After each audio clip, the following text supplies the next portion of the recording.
Are you working harder than ever, yet still feel like you're barely keeping your head above water financially? What if I told you that the average American is statistically one small emergency away from financial stress, and the data proves it? You work, you earn, yet the anxiety never stops. Stay with me, because the exact numbers you're about to hear explain why this feels so hard and how you can escape it. Here's the surprising part most people never see. It's not that you're failing with money. It's that the financial position of the average American is far worse than anyone admits.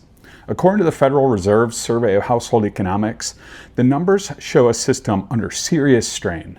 Most people assume their struggle is personal. The data proves it's structural.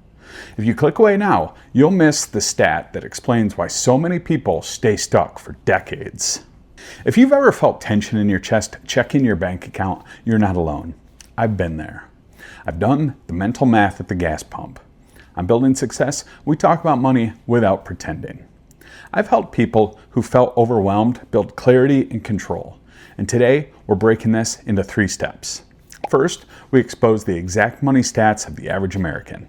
Second, we translate those numbers into what it means for you. And third, we focus on how to rise above average. And stick around, because later, I'll share the single shift that changed everything for me. Stat number 1, emergency savings are shockingly low. Let's start with a hard number.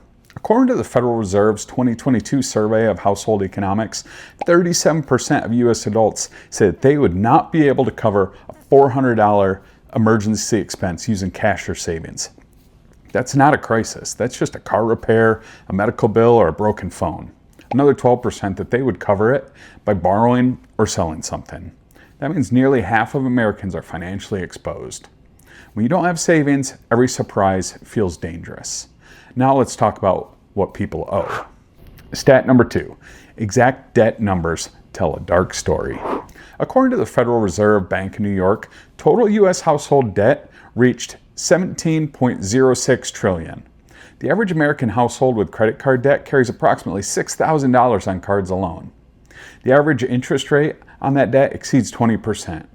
That means hundreds or thousands of dollars per year go to interest. Not groceries, not savings, interest. I remember applying for my first credit card. In the fall of 1996, I was a freshman at Rochester Institute of Technology. I remember walking into the Student Union building and seeing various tables set up. I really wanted the RIT mug that was being offered as a gift for anyone that signed up. That was a big mistake.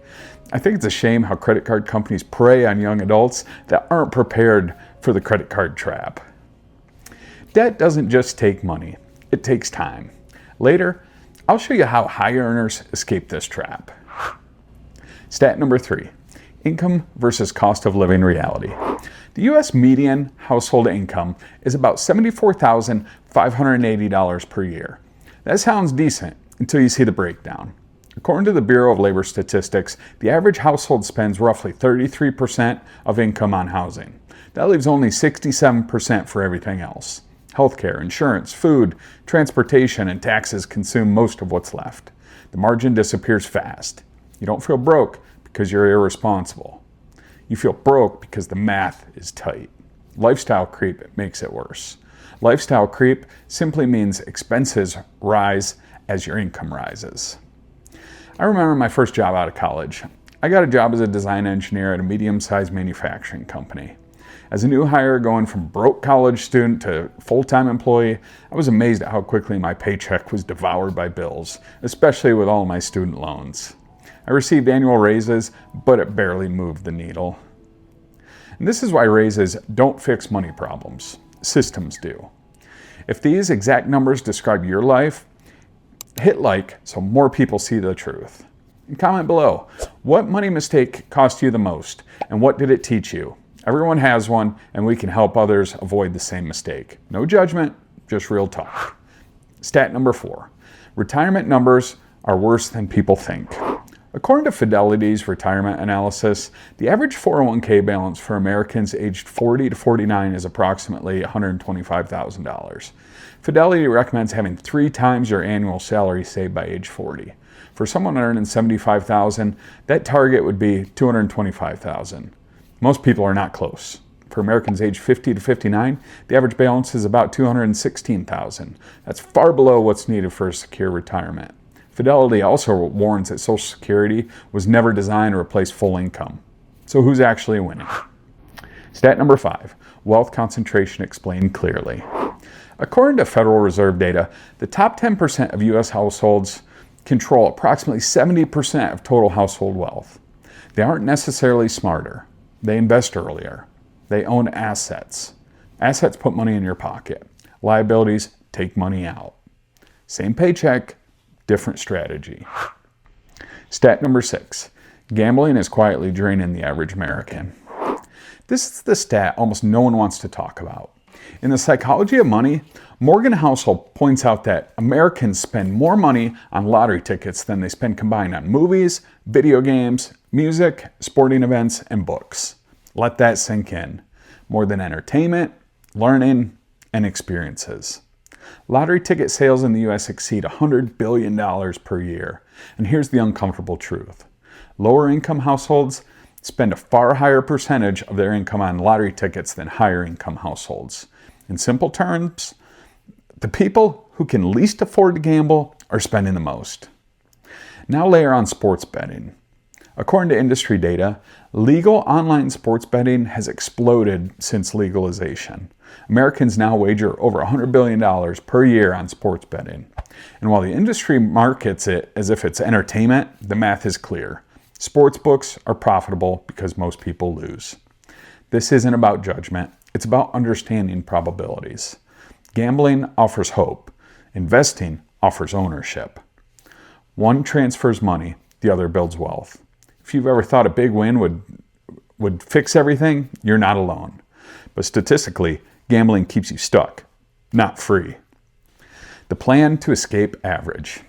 Here's the framework. Step 1 is awareness. Track every dollar. Step 2 is protection.